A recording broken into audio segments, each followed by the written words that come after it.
Welcome back. 2 p.m. with the Trigger, back streaming live again on multiple channels and having a great day. Happy midweek to you.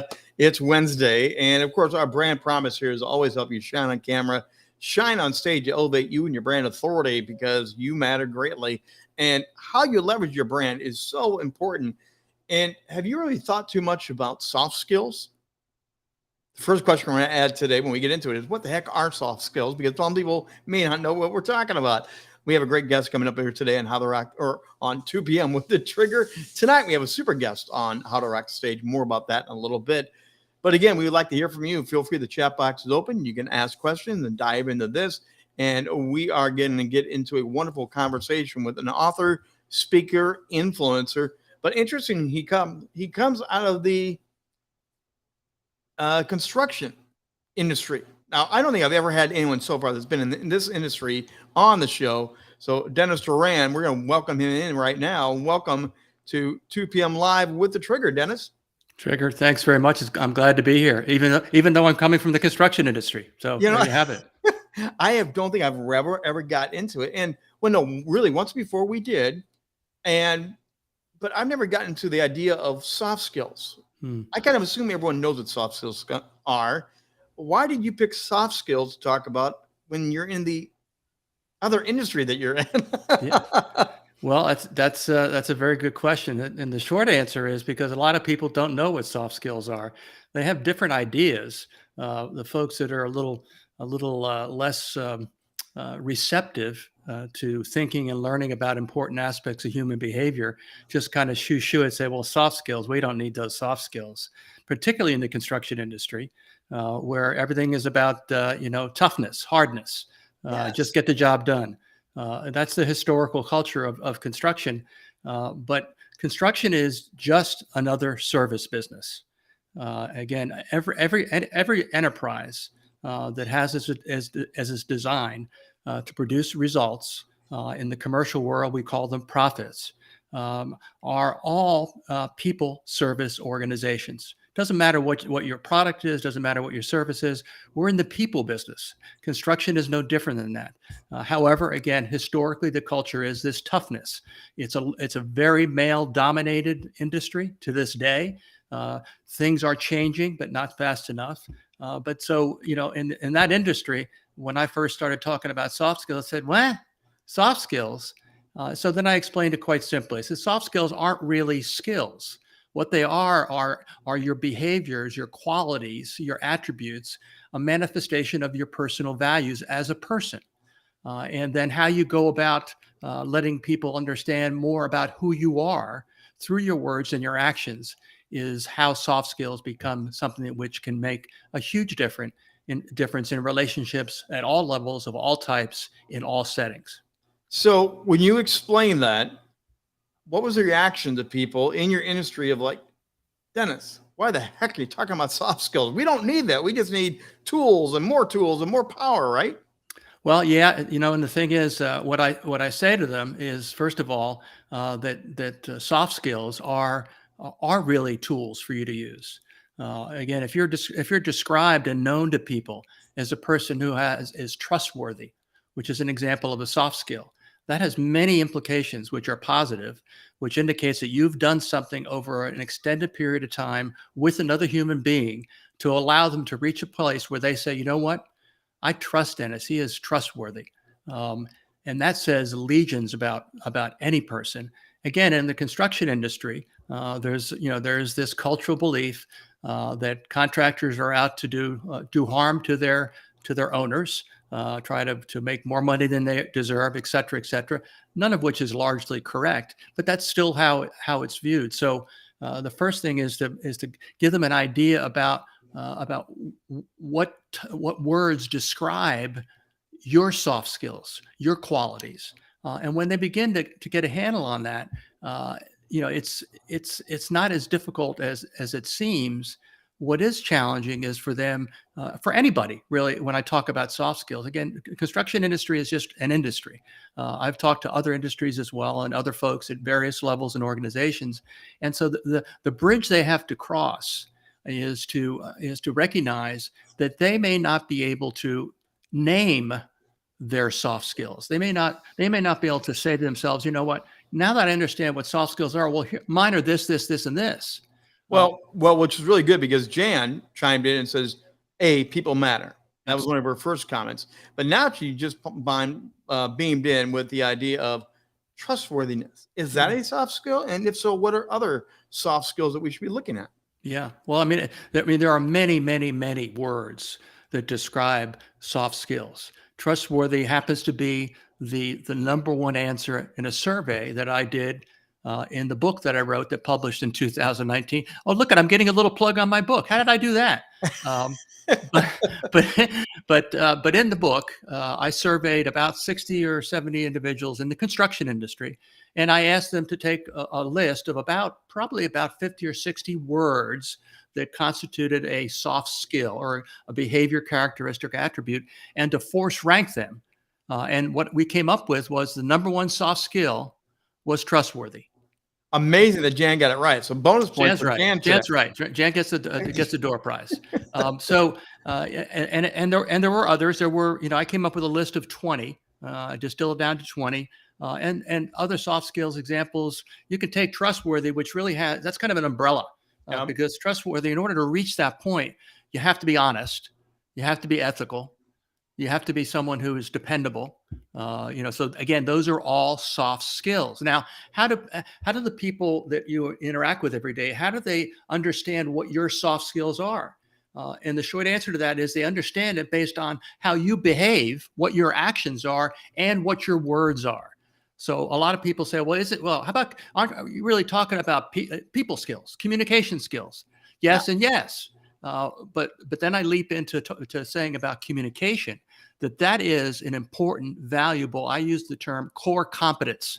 It's a skill that every person every day should understand as a skill that I need to be able to be successful in my endeavors and also to find happiness. Because again, I don't divorce the notion of soft skills being something that happens in the workplace, because they're words that describe you. And if you understand you, then you're able to continue to let people know this is why you and I are going to have a long-term relationship that will be successful and also probably bring us some happiness. So I want to make sure everyone heard you correctly. Core competence, yes, not confidence. Competence. Competence with a COMP competence. Yes, absolutely. So explain that further. Core competence, because I'm sure some people are trying to wrestle with the concept of what the heck he's talking about. Right. Well, so I'm looking at you right now on the screen.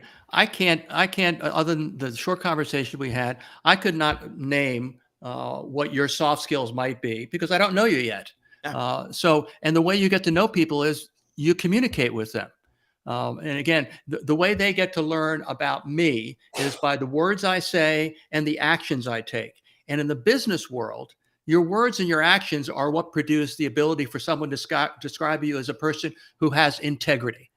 If they say they're going to do something, they do it. That's a simple definition. That's my pedestrian level definition. I understand that, and generally people do as well. So communication, that core competence, is what's necessary for you to appreciate as something that I have to work at every day. And for some people, it's not a problem at all to say, work on your communication, do a better job of thinking through what you're going to say, articulate yourself better, practice speaking in front of groups, practice writing messages. All those methods of communication are absolutely necessary in order for us to be able to get things done. But most importantly, they are the vehicle by which people get to know me, because they hear me speak and they see what I do. And as long as those work together, we're heading in the right direction, because soft skills are about building lasting relationships. So you go into a corporation, you speak, you coach, companies hire you to come in. It really doesn't matter the industry, even though you come out of that construction background, but you talk about soft skills. What impact will it have when people learn their soft skills, when the rest of the team knows each other's soft skills? How does that really change the culture or the company? In simple terms, it provides a framework for them to better understand each other. If a person has a very strong personality, just as a general description, they're very dynamic. They're very much about getting things done. They're a strong leader. that individual by some folks who are not strong, who require more help, more support, more direction to be successful in fulfilling their role for that leader. And they also require that leader to be able to be more patient with them while they're learning, as an example. Then if you understand that this person needs more time to be able to acquire a skill, develop a skill that you are in the process of trying to teach them in order for them to be a successful part of your team, then what you have to do as that strong, fast action leader is you got to recognize that I've got to slow down a little bit. I've got to kind of adjust, kind of adapt my behavior is the term I use. You adapt your behavior so you have an opportunity to get the best results when you're interacting with other people. So that's a great segue to, are there ways that we can improve our skills? Are there tips you can give us to literally say, practice this, improve this, just one or two things, because people are probably scratching their head going, sounds like I have to know who I am, know what my soft skills are, and know where to improve, elevate, amplify them, correct? Yeah. Yes. The short answer is this. First and foremost, you do need to develop an understanding of yourself in words. And there are a variety of ways to do that. And again, I'm not trying to shamelessly plug the book. But in the first part, please. yeah. Well, in the first part of the book, there's the survey that I mentioned earlier that you can take to see how you align with the 20 words that describe soft skills and see if they make sense to you. Read a description of what that word means. Not a definition per se, but what it means. And all 20 of those words are described in the words of my research partners, the people I spoke with, because I asked them the question, what does it mean to be trustworthy? What does it mean to you? I said, I wasn't interested in a definition. I wanted to see how they would understand themselves what it is. And their answers were terrific. And I've got a lot of quoted content in the book, which I think makes it that much of a better read, very straightforward. But so the answer is, first, you have to understand yourself. And there are a variety of tools out in the marketplace that can be used to determine what your behavioral style or personality Myers-Briggs, DISC. Myers-Briggs, the DISC, all of those. And they're all good and useful. And often people read the product of those assessments. I use them in workshops quite frequently. They read the product of the assessment and they have no choice but to say, you know what, this describes me. This is interesting. This is helpful. But even better, if you're in a team setting and you got two individuals who historically have had challenges working together, even in a managing role, and you find out that they both have the same personality or behavioral style, which provides a framework for a discussion, understanding, and explanation for why we keep butting heads. And it gives them a chance to use that as a way to improve the relationship. Been there, done that. Believe me, I have used DISC and these other things to diagram show it, because sometimes conflict comes out of the same personalities. Sometimes conflict comes out of the softer personality and the stronger personality. There's so many dynamics, and learning those soft skills is a big step in helping it all work together, right? Yeah. And the only other thing that the average person needs to do is to be okay with the idea that I need to remember every day that central or core to my ability to be successful in what I do, in my job, how I interact with people in the community, my family, and my friends, is that I need to recognize that the communication, which is, in the simplest sense, is talking and listening. And in the middle is a message. And the one that, when you talk about how can something be learned, well, everything about oral and written communication, there are opportunities to develop your skill. They are teachable skills. The one that's the most important for the average person, and particularly for folks that are in positions of visible leadership, are in fact listening skills. Number one, active listening skills, Exactly. what I call it. Yeah, and that's the right word, because that takes, and that's actually the way I would describe it as well. Because again, a lot of folks who are a certain behavioral style, when they ask the question, they've already formulated the answer, and so this is just kind of a waste of time in between my question and your answer. And so what they need to do is they need to demonstrate listening in an active way. And that boils down to something which we're doing right now. I'm using my hands. I'm using my eyes. Mm-hmm. So that's all. That is the most significant portion of conveying the feeling of the communication and the message that's taking place between you and another person. It's not the words, but they're important, of course. It's not how they're spoken, but that's also important. But most important, it's right here, right here. Eyes and expression. We've all heard about the RBF. All right. I won't see everybody. If you don't know what the RBF is, email Trigger and he'll tell you what the RBF is. But we all know about that. Yes. But sometimes the first clue that we have with regards to another person that we're entering into conversation, initiating contact with in a business world, is not what they say, because we haven't said a word to them yet. It's just the expression on their face.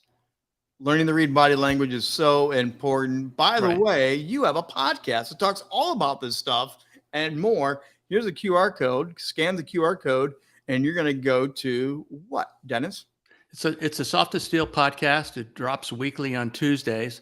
And to date, I've had the privilege of talking to a wide cross-section of folks inside and outside the construction industry, great leaders, great subject matter experts. And we're talking about topics like love, inclusion, social justice, and of course, leadership. And adding to that, my second episode was a CEO of an engineering firm where we talked about technology, and we concluded by saying that technology will not replace people. And so technology are nothing but more tools to use. And he had a magnificent way of discussing it. So some great people. I encourage folks to tune into the podcasts. You won't be disappointed. Perfect. And again, Dennis Doran, or Dennis Doran, sorry. Yeah. Way to go, Trigger. Yeah. We got joking about it backstage, and it carries over in there. Yeah. A master chair, public speaker, author, podcaster, and also connected to the Extreme Leadership Institute. Yeah. Thanks for being here with us, Dennis, and I hope great success, and just keep rocking the stage. Thanks, buddy. See you again. Thanks so much for having me. Bye-bye. That's going to do it for our edition of 2 p.m. Live with the Trigger. Again, reach out to Dennis. You can find him on LinkedIn and other social media platforms. As always, we're here at 2 p.m. Eastern time every day, Monday through Friday. And one of the fun things we have coming up is going to be a special series starting next Sunday. We're going to do a special Sunday to Saturday edition of 2 p.m. with the Trigger. And we're going to attack freedom from the fear of public speaking. July is dedicated to the freedom of public speaking, the fears that all come with this crazy business I live in every day. We're going to have amazing speakers, influencers sharing insights every day on this month-long journey. You want to join us Sunday through next Saturday for the kickoff with a week-long focus right here at 2 p.m. with the Trigger. More details coming up. That's going to do it for now. We'll see you back here again, 2 p.m. Eastern time, 2